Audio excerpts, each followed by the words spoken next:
So today, guys, I want to take you on the journey of house. And who better to do with than big house DJ and producer, Lars Morgan! Woo! Thank you so much for being here, joining me at my new face spot, Burgers at NH. How are you feeling today? You groovy? I'm cool, it's a bit early, but yeah, I'm alright. Yeah, sorry about the early start, my bad. Well, I do have to tell you that you are officially my first interviewee of 2016, which means that we're kicking things off the bang, right? It's good. Definitely. So, to give everyone a bit of dealer on our amazing Lance Morgan, your popularity has absolutely soared over the years throughout the underground house scene. Championing music that is 100% true to yourself, you have constituted yourself as a force to be reckoned with, as you have consistently filled dance floors, beginning from your own club around Frequency, which resides at Warehouse London, nights at the increasingly popular Audio Rehab with Mark Radford, Audio Hall, you've been recognised by Complex Magazine, you have had a stage at UK Festival Outbreak, gigs at Sex in Ibiza, Ministry of Sound, and many, many more across the UK and Europe. Plus, you are also a label owner of Morganic Music, and you're also a regular on Rinse FM and Kiss FM. I mean, are you cool or what? I try to be, put it that way.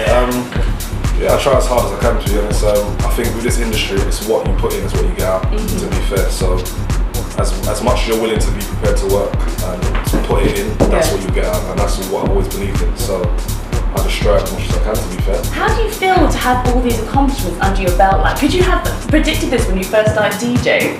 Nah, I don't think you can ever predict it, but if you work consistently hard and you know where you want to go, you set yourself goals, for instance, every year or every 6 months, so even if it's just a milestone, you say, do you know what, within this time limit I just want to reach this, or I just want to do that. I think if you set yourself goals and targets, if you work hard at them, you will eventually get to them, so it's just not getting through them. Yeah, totally. Well, what I want to get the dealo on is how this all went down for you. I mean, because as I said, I think you're one of the originals that first revitalised the house scene in the way that it has and brought it to life. You began as being part of the house entertainment group, and you also came under a different name at that time. Ooh, seems weird. So,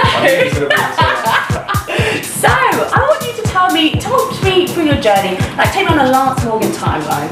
Alright, I've always been able to DJ from years, so I'm talking about 15 years when I used to go youth club, when I was in primary school, I was making music on PlayStation 2000, all that sort of stuff, so it's always kind of been within me, and I think the main thing that stemmed it for me is when I was like, for instance, primary/secondary school, the youth club days, so I was probably about 13, 14, I was in and out of youth clubs, so I used to do grime at the time. Okay, so you're originally a grime head, okay. MC, DJ and all that sort of stuff, so I think that's what kind of got me into the proper swing of music.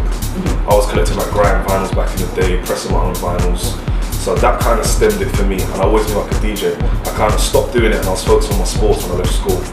And then I think, probably about when I was about 16 or 17, I started getting back into the funky sort of scene, and I enjoyed that, and then I just thought, you know what?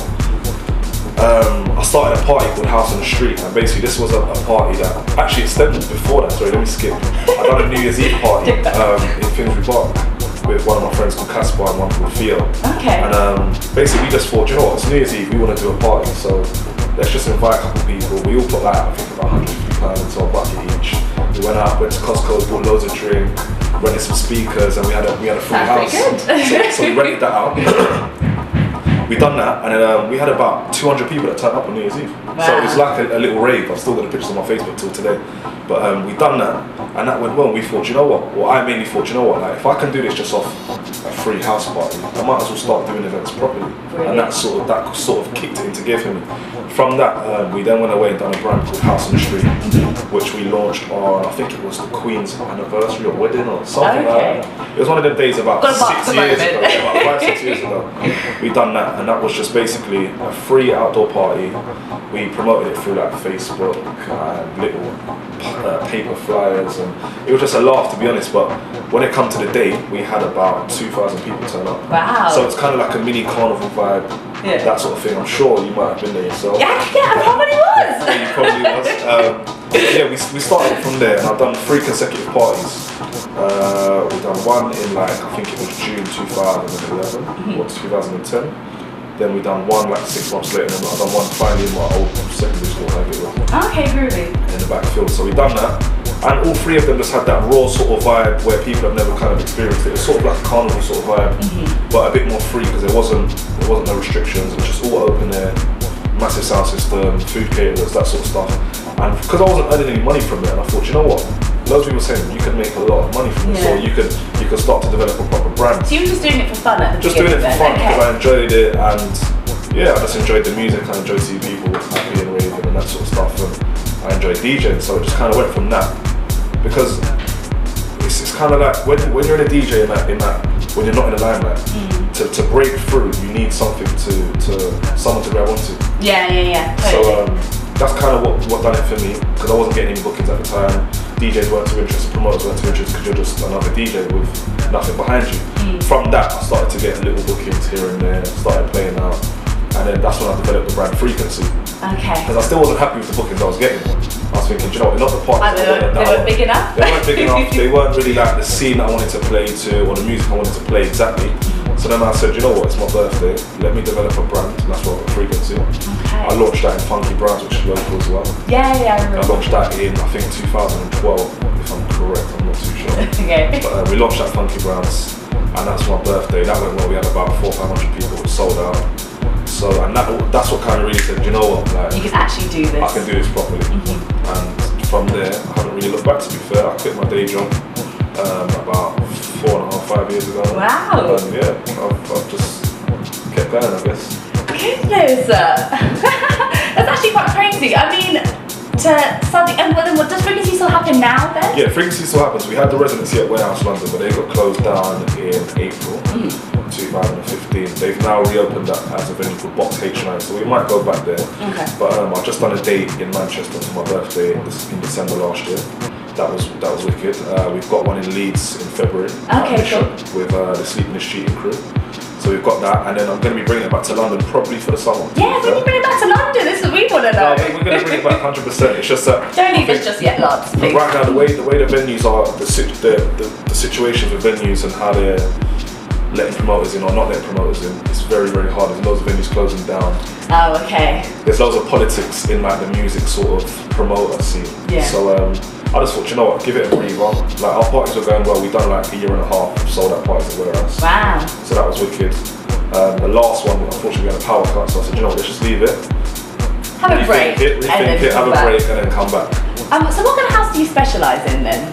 I would say the sort of house I play or represent would just be underground house music. So it varies from deep house to tech house to little bits of techno. Okay, cool. But that sort of vibe, that's the sort of vibe I try to bring. Well, you might be the guy that knows the answer to this. Can I just ask, whatever happened to Funky House? I mean, where did it go? Funky House, do you know what? I think with Funky, it was a genre that was stemmed off the back of another genre. So it stemmed off like the back of like, kind of like tribally house, a little bit of garage, a little bit of soulful.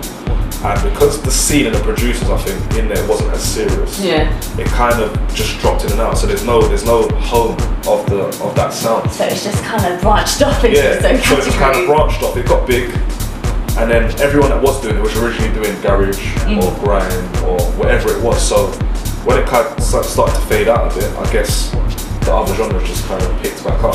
That's the way I see it, because I went through the soulful house days, the tribal house days, the funky house days. And it really was that.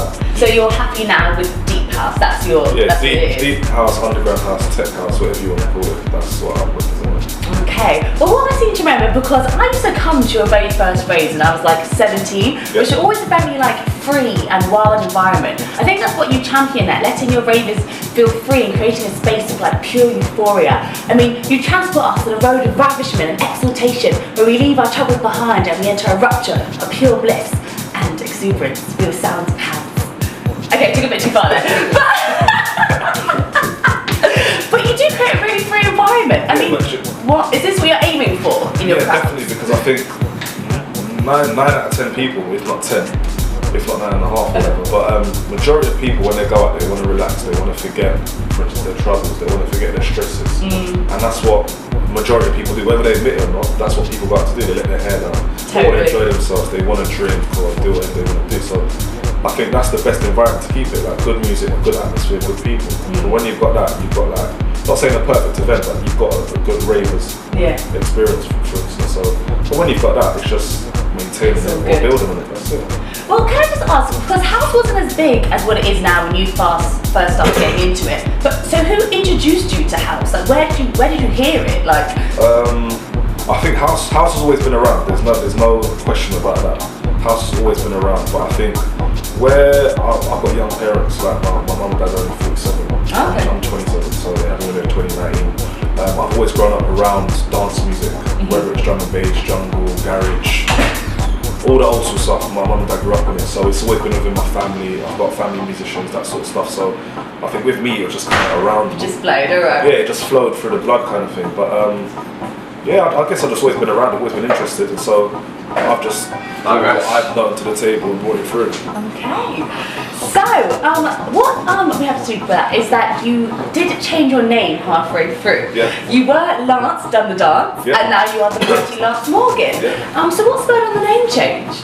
Do you know what? I think when you're younger, or like the younger generation, you're in school and that, people give you nicknames or that sort of stuff, and that's just something that kind of stuck with me. So that was my DJ name at the time. Okay. That was more the soulful, tribal, funky, not really deep, more like Afro-y sort of house, that sort of stuff. Where I first started off, the things that I was raving to, and the scenes that I was involved in. And then when I thought, you know what, let me start doing the other side of things. To be more serious. It's just like a rebrand. So you say, you know what, leave that with that because it doesn't really suit this. I didn't think the name was too serious to bring forward, to be fair. And I just thought, you know what, Lance Morgan sounds more official, it sounds more, you can believe in it, it sounds more concrete. So I just literally switched it over.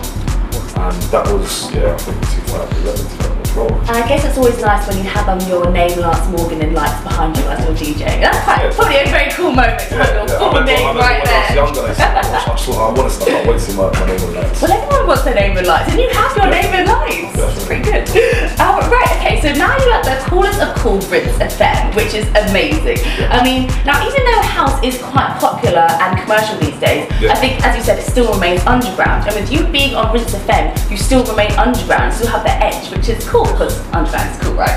But what's your take on commercial music and underground music? Like, is there a difference? Do you care, or are you just trying to go for those exclusive tracks, you know? No. I think with the music scene these days, commercial house is always, or commercial music is always going to be there because it's the forefront of everything. It's the forefront of advertising. It's the forefront of radio. It's the forefront of videos. And it's the forefront of the people, I guess, because not everyone's going to know underground. Everyone knows commercial because it's in your face. It's there to be seen, it's there to be heard. With underground, it's more, you've got to go to like underground parties, you've got to be into underground music, underground artists. So I think with me, my typical set would be more underground, but I've always got stuff that's, if I need to bring it to that level, or let people let them hear something that they want to hear, then it's there in the bag to give it to them. But I just try to keep it as underground as possible. I'm always playing new music. I reckon I pioneer a lot of the new music, not for instance in the scene, but just in general. If you listen to my radio shows or my DJ sets, I'm always playing new material, loads of promos from different labels and artists. So I just try to keep it like that, to be fair. Well, what do you say you prefer then? The radio waves or the wavy raves? Because that's a tongue twister. The radio waves or the wavy raves? What do you prefer? It's got to be a wavy. The wavy raves? It's got to be, yeah. You can't be in a rave environment. Yeah, that's true. That's true. Rave environment is totally different to radio. Radio, more time, it will be me by myself with the broadcaster. So it's quite not boring, but you get what I mean. It's quite more you're in a vibe. room. You've got to give someone this fake personality that you might not want to have at the time. You might be tired, and so you've got to act energetic on the radio. Whereas the rave, that's more the raw element of music and DJing. You can connect with people. You feel it. You see it. You just kind of live it. So. I'm having a flashback of you doing Zoo Party. Yeah. Remember that? Do you know if you guys, for those of you that don't know, Zoo Party is like a jungle house rave where everyone dressed up and you had paint and you had a different animal and it was all just prefab. Did you ever dress up? Yeah, I dressed up, I think, near enough all the time, whether it was a little bit of face paint or a t-shirt or something, but we just tried to keep it in theme, so just something. Okay, if you could pick an animal, your raving animal alter ego, what would you be? It's got to be the lion, isn't it? It's got to be the lion. Keep the jungle, innit? It has to be. I think I'd be a llama, so I can, I think llamas get down and funky. Is that weird? Lion and llama, that's groovy. Okay, so Lance, it's almost as if you knew that the house scene was going to blow up in the way that it has, because you were there, like, in exactly the right time. Anyone tick you off? Like, how did much you know? No, do you know what it is? I think in music or just in business, in your career, whatever you want to do, you always kind of got to be ahead of things or know like your whereabouts, what's going on. And I could kind of see what was going on, but no one wasn't kind of doing it at the time. Because when I first started music properly, there wasn't a lot of like promoters, there wasn't a lot of parties. So it's kind of like you throw a party and everyone would come. Nowadays it's like you go out on a Saturday night, it's like 100 raves on one night and next each other. So people obviously catch on and the scene grows, which is excellent because we don't want the scene to get smaller. We want it to grow and get bigger and introduce new people. So this is why you think house exploded in the way that it has then? Yeah, but I think the reason why house exploded like so big in the last like 2 to 3 years is just the commercial scene, to be fair. The commercial scene is always going to boost the underground scene because as big as the commercial scene gets, there's more underground talent that will come through. Totally. And it's like with any scene. So yeah, I reckon that's just how it's just pulled through and got so big. Because 5 years ago, it's like nowadays like you go into banks, you can get house music playing. Yeah. You go into Top Shop, you get house music playing. Adverts, everything. Oxford Street, there's DJs on the street. Whereas 4 or 5 years ago, that was never the case. No, I love it though, right? It's good. Well, you must love it as well. And so to get the record straight, you were also a producer, right, as well as a DJ. Because I think there is quite a strong distinction between DJing and DJing and producing. And I think a lot of people blur the lines a bit, but actually the two are quite different talents. Yeah. So tell me about your new production music and what you've got cracking for us right now. Production-wise, I've just been in the studio, to be fair. You live in the studio? As much as I can, yeah. Apart from like living normal life, yeah. I try to be in at least like 3 times a week. Okay. But then sessions can go from 2-hour sessions to 12-hour sessions to 24-hour sessions. So it just depends what's going on in the day or what's not going on, how I'm working, that sort of stuff. But yeah, I try to be in as much as I can. I've just launched the label Morganic Music. Yeah, that's what you just like to ask. So you are the label owner of Morganic Music. Yeah. What is this all about? Tell me everything. Basically, I just thought, you know what, like, the amount of music I get sent every week or every other month or whatever, I literally get sent hundreds and hundreds of tracks. All different producers, some of them will be up and coming, some of them will be DJs and producers already established. So I just get loads of music and I was thinking, do you know what am I doing with all this music? Like, I've got it all I'm doing is playing it in radio. Why would I send it to you in the first place? Just so you can, you know... Just so I can play it out, for instance, showcase it on radio, play it in the raves, just like spread the music, I guess. Because people know I'm on a platform which can spread to people, I guess. So yeah, I was just getting loads of music and I was thinking, do you know what, like, I'm getting all this music or I'm signing all my other tracks to other labels. Yeah.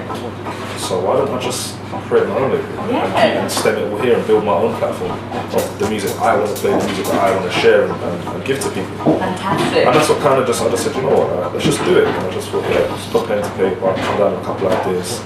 And then the name, everyone asked where the name came from, I just thought, you know what, obviously. Well, you are Lance Morgan, so Morganic Music is... Organic music. Yes, I kind of went for like organic music, which is like fresh, clean, underground. I wanted to keep it underground, so that's where, because I'm an underground DJ, Lance Morgan, organic, it kind of just fit together. Great name. Well, I did listen to your Morganic Music showcase that was up on SoundCloud under the Rinse of Ben. You guys should check it out if you haven't already heard it. It is brilliant. So, are you saying that all the artists and DJs that I heard on your podcast are those all signed to your label? Yeah, they're all DJ signed to the label. There's loads more as well, but we're going to do showcases every 2 to 3 months on Rinse. So it will just be, we've got our first EP drop in the end of January. Then it's going to be every 3 weeks through the year. So there'll be something new coming up. But then every 2 to 3 months, I'm going to get in like 4 or 5 of the DJs and producers. Just to give them like a bit of limelight, share their music and what's coming out of the label. So it's just kind of like a progress tracker, let people know what's coming out, what has come out, what's new to the label, what's new to the I love this! So Lance, from all this, I need to ask, why is it that you DJ? What do you enjoy about it? Like, why do you do it? I enjoy it, number one. And it's very exciting. You can basically do what you want. As I said, it's kind of however much work you put in is what you get out. The more you're producing, the more gigs you're going to get. The more you're producing, the more charts you might get, or the more you might get signed to other labels. So it's kind of just, you never kind of know what's going to go on or what's around the corner. So it's very like anticipating, that sort of thing. And I feel free when I do music for that. Like when I'm DJing in a raves, you feel free, you feel good, you can express yourself.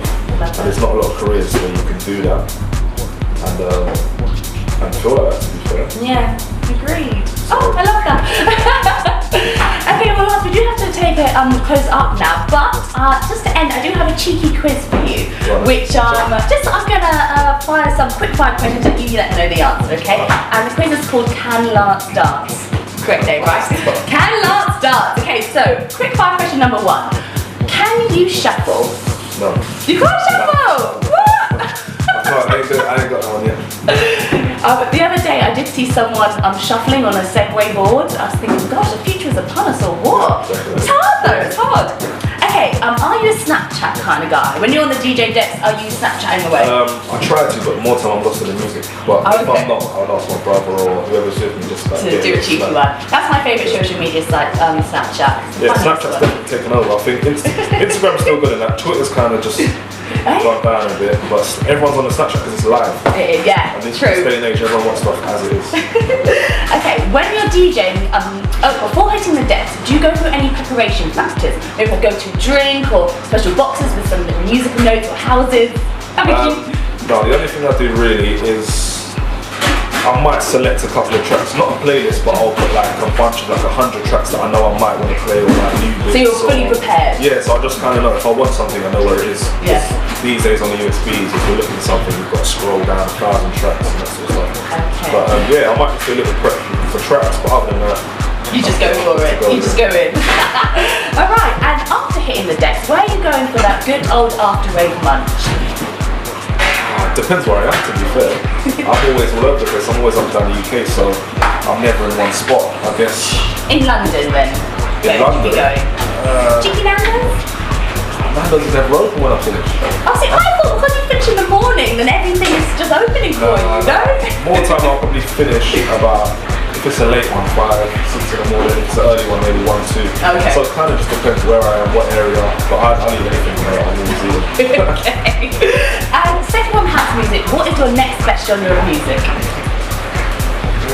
be fair, it's probably got to be hip-hop. Hip-hop, okay. Yeah, hip-hop or R&B. It's something completely different to house. I get a lot of inspiration from it.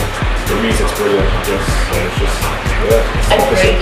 you can't listen to too much up-tempo music. You've got to chill at some point. Okay, and my last question is, are you dancing when you're DJing? That's what I want to know. Because I saw a DJ called Alison Wonderland the other day. She was giving it large, you know? So do you do anything? Any clips? I think more time, it depends how much I've had to drink, to be fair.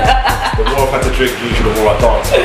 I don't think it's not dancing, it's just kind of like moving and grooving, that sort of stuff. But yeah, the more active you are and the more engaged you are with your audience, the better the ambience and arrangements like this. Okay, I feel that. Oh, so you have to pose up, but you are just too cool, and you truly do done the dance. So thank you so much for having me. Thank you so much for being here. And yes, okay, I have one more question for you. Sorry.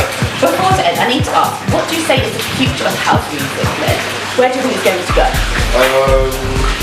As I said, house music has been around for years, 30, 40 plus years. So it's always been around. I think it's always evolving. It always has its quiet patches or quiet stages where, for instance, a certain genre of house music will die down and then die back up again. Yeah. But as long as everyone's producing the right music and all the labels supporting the right sound and the right artists, it's going to get massive. Woohoo! So we're on House World Takeover right now. Hopefully, yeah. Hey! Do you like that? Okay, so please will you let everyone know your social media, where you can find you on SoundCloud and your Rinse albums. Because you changed your Rinse albums, right? Yeah, I've got a new show now. So Rinse FM is every Saturday from 4 till 7.